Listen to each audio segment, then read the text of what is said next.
Matutunghayan at maririnig po natin sa videong ito ang mga sinabi ng mga kaibigan ni Rene Bobet, Clert Baterbonia. So panoorin po natin. Best friend ni Rene Bobet sa Amsay, siya si Judah Miles Mascareñas. Nadurog ang puso ko sa eulogy niya. Siguro walang manhid o rich kid ka kung di mo ramdam yung pagsisikap nila. Nung kinuwento niya na dumating siya ng Amsay is tapos na ang summer class vacation, pero si Rene nauna lang ng kunti sa kanya nakapag-enroll pa. Dahil pareho silang malayo, nag-i-stay sila sa dorm. Kahit lahat tagsipag-uwian na sa kani-kanilang probinsya, may times na gusto daw siya sumabay sa mga tito at tita na uuwi ng probinsya, kaso ang inaalala niya ay si Rene. Matangkad lang daw si Rene pero matatakutin. Isang beses sabi niya, uuwi muna tayo sa probinsya natin. Sagot daw sa kanya, sayang ang pamasahe pre, kasi sa bus pa lang 300 pesos na. Tapos mula pa sa babaan papunta sa bahay ay 150 to 180 pesos. Instead na uuwi siya, sinamahan na lang daw niya si Rene na mag-stay sa dorm, at pag sinama daw si Coach Ruel ay tuwang-tuwa sila. Dahil vegetarian ang Amsay, nagtitiis si Rene sa pagkain na di niya nakaugalian at di pa siya sanay sa lasa. Pero ang best friend niya na si Judah, hirap pa mag-adjust. Gusto niyang kumain sa labas, at pag niyayaya niya si Rene, lagi daw sinasabi sa kanya na, sige lang pre, wala akong budget. Sa umpisa nahihiya daw si Rene Bobet, pero nung nakalaunan, naging close na sila. Mapaumaga, tanghali o gabi, nililibre daw siya nito na never nag-expect ng kahit anong kapalit. Masarap daw ilibre si Bobet kasi napaka-grateful. Ang nakita niya din na dumalaw si mama ni Bobet sa dorm nila, may dalang mga daing at isda o ano pa. Pero ang pinakamalaking naibigay daw ng mama ni Bobet is 300 pesos. Sino bang mahirap ang di makarelate sa buhay niya? Grabe ang iyak ko dito. Di siya nagreklamo sa 300 pesos. At tinitiis niya na wag umuwi sa kanila pagbakasyon, bagkus nag-focus, mag-ensayo sa basketball, at sa lahat ng plano niya sa buhay ay kasama lagi ang pamilya niya at ang pagsisikap sa lahat para sa magulang at ang kapatid. Bihira ka lang makahanap ng ganitong bata ngayon. Hi Rene, sana unti-unting maibsan ang pangungulila ng mga magulang mo sa'yo. Gabayan mo sila sa mga kaibigan mo. Bakit ba hanggang ngayon, Rene, pag dumaan ang mga videos mo, naiiyak pa rin ako? Ako lang ba ang ganito? Nagbahagi ng emosyonal na mensahe si Suzanne van der Marel, isang dayuhang netball player na naging kaibigan din ni Rene Bobet Baterbonia matapos silang magkakilala sa Brunei. Ayon kay Suzanne, hanggang ngayon ay nahihirapan pa rin siyang tanggapin ang pagkawala ni Rene. It is still difficult to accept that he is gone. He will forever be missed and loved.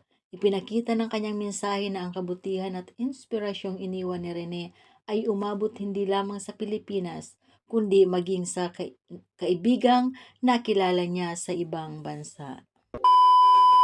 At ito din po ang mensahe ni Matt Cayetano. Ako na ang bahala sa pamilya mo, Rene. Huwag ka nang mag-alala dyan. Ako na ang bahala sa pamilya mo. Saka sa lahat ng naiwan mo dito. Pahinga ka na dyan. Masaya ako na nakasama ko ang katulad niya, kasi papayag lang siya na hindi siya papasahan ng bola. Hindi siya magagalit. Pagpagalitan mo, okay lang sa kanya. Babawi siya next. Saka magaling siya mag-motivate ng teammate niya. Talagang hindi siya nagsusungit kung wala sa kanya yung highlight ng laro. Gusto niya lang talaga manalo, yung kumpiyansa niya, umaapaw pa rin na kaya niya yun. Na kayang-kaya niya yung mahirap na abutin para sa kanya, kayang-kaya niyang abutin. By Maki Pellegrino. Pahinga ka na dyan, Bet. Parang ayaw ko pa. Parang hindi ko pa matanggap. Pero yun eh. Wala tayong magawa. Slowly, I think through time will heal. Huwag ka mag-alala sa pamilya mo, Bet. Ako nang bahala sa pamilya mo, tsaka sa lahat ng mga naiwan mo dito. Pahinga ka na dyan, Bet. Matt Cayetano. Final farewell. Iyong pagkamaayo, lisod kaayo, kalimtan, salamat kaayo, Bet. Nga kakakilala ka namo, nga nakauban ka namo, og pila ka katuig. Salamat kaayo sa mga memories nga imong ginahatag sa amon. Unta nga imo minggabayan permi samot sa imong pamilya ug kabalumi nga ikaw ka saktong kamot karon. By Maki Pellegrino. Salamat Rene, dinala mo kami sa Lasal. Inialay mo ang buhay mo para mailigtas kami sa future. Lahat gagawin namin para ialay sa iyo bawat laro namin. Mahal ka namin palagi. By Maki Pellegrino, best friend of Rene. At ito naman po ang sinabi ng kanyang kapatid na si Renz Baterbonia. Ipagpapatuloy ko ang aking nasimulan, sisikapin ko makapagtapos ng pag-aaral para kina mama at papa. Ipaparanas ko sa kanila yung di nila naranasan dati. Magpapatuloy din ako sa pagbasketball para kay Kuya Rene, Renz Baterbonia. Sa kabila ng matinding lungkot sa pagpanaw ng kanyang kuya na si Rene Baterbonia, nagpahayag si Renz Baterbonia ng kanyang determinasyon upang ipagpatuloy ang mga pangarap na naiwan nito. Nangako siyang magsisikap sa kanyang pag-aaral upang mabigyan ng magandang buhay ang kanilang mga magulang at patuloy na maglalaro ng basketball bilang pag-alaala at pagpupugay sa kanyang kapatid na nagsilbing inspirasyon sa kanya.